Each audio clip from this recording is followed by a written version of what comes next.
안녕하세요, 식약처 유튜브 구독자 여러분. 여러분의 단골 약사 김정은 약사입니다.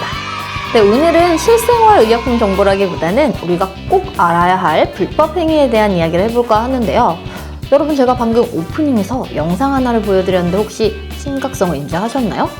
최근 온라인을 통한 의약품 불법 유통이 꾸준히 증가하고 있다고 합니다. 포털 사이트를 통한 불법 유통뿐만이 아니라 인스타그램, 트위터, 페이스북과 같은 SNS 채널에서도 판매가 급증하고 있어서 심각성이 점점 커지고 있는데요.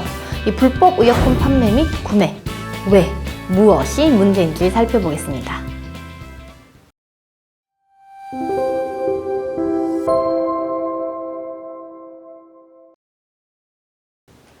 식약처 자료에 따르면 2015년부터 2019년까지 온라인 의약품 불법 판매 적발 건수는 점점 늘고 있는데요. 2015년 22,000여 건에서 2019년에는 37,000여 건까지 증가했다고 합니다. 최근 6년간 전체 온라인 의약품 시장에서 가장 많이 팔린 제품은 불법 비아그라가 가장 많았고, 각성제나 피부질환제, 스테로이드까지 모두 전문의약품에 해당하는 의약품이 불법 유통되고 있었는데요. 여기서 중요한 것이 유통되는 의약품들이 일반 의약품뿐 아니라 전문의약품이 많다는 부분입니다. 이 약이라는 것이 잘못 섭취했을 때 부작용이 발생할 수 있기 때문에 제대로 된 용법 용량을 지켜 복용해야 되는데, 특히 부작용의 우려가 더욱 크기 때문에 처방전이 있어야 하는 의약품을 우리가 전문의약품으로 분류를 해뒀거든요. 그런데 이런 전문의약품이 불법 유통되고 있다는 점은 매우 우려된다고 할 수 있겠죠. 예를 들어서 이 불법 스테로이드 약물을 구매해서 사용한 후에 성기능 장애가 발생할 수도 있고요. 탈모나 여성형 유방이 나타나는 경우도 있었습니다. 심각한 경우에는 뇌졸중, 심장마비, 간암 등도 발생하기도 해서 주의가 필요합니다.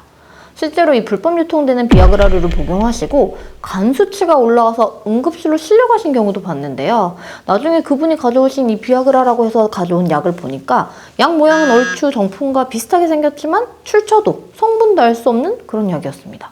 아니, 이게 독약인지 뭔지 어떤 성분이 들은지도 모르는 약을 복용했다고 생각하면 너무 무섭지 않으신가요? 저렴하게 살 수 있다고, 또 온라인으로 쉽게 구매할 수 있다고 구매해서 사용하시다가는 이런 부작용을 겪는 당사자가 되실 수도 있기 때문에 정말 필요하다면 의사의 처방을 제대로 받고 약국을 통해서 구매하시길 바라겠습니다.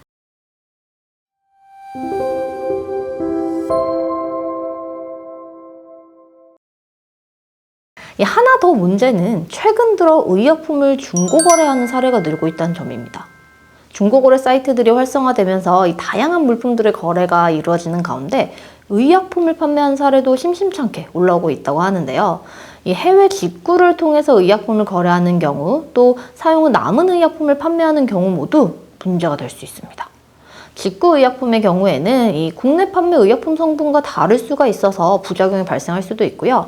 사용하던 약을 판매하는 경우에는 해당 약이 어떤 이유로 처방됐는지, 어떤 목적으로 사용됐는지, 그리고 보관 상태는 어땠는지 이런 부분들이 제대로 확인이 안 되고, 또 유통기한이 임박한 제품인 경우도 많아서 부작용 발생 가능성이 더 높은 것이죠. 최근 약사법이 개정됨에 따라서 올해 7월부터 불법 의약품을 판매한 자뿐만이 아니라 구매한 자도 과태료 처벌을 받을 수 있다는 점 명심해주세요. 이 불법 유통 전문 의약품을 구매한 소비자는 100만 원의 과태료가 부과되고, 불법 구매를 신고한 신고자에게는 포상금을 지급할 수 있도록 규정이 변경되었습니다. 판매자도 구매자도 모두 처벌받을 수 있다는 점 꼭 기억하세요.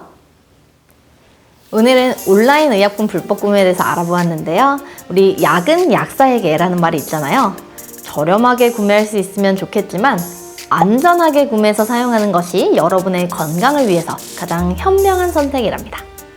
자, 약은 꼭 처방을 통해서 약국에서 안전하게 구매해주세요. 오늘의 약재시는 여기까지고요. 저는 다음 시간에 돌아올게요.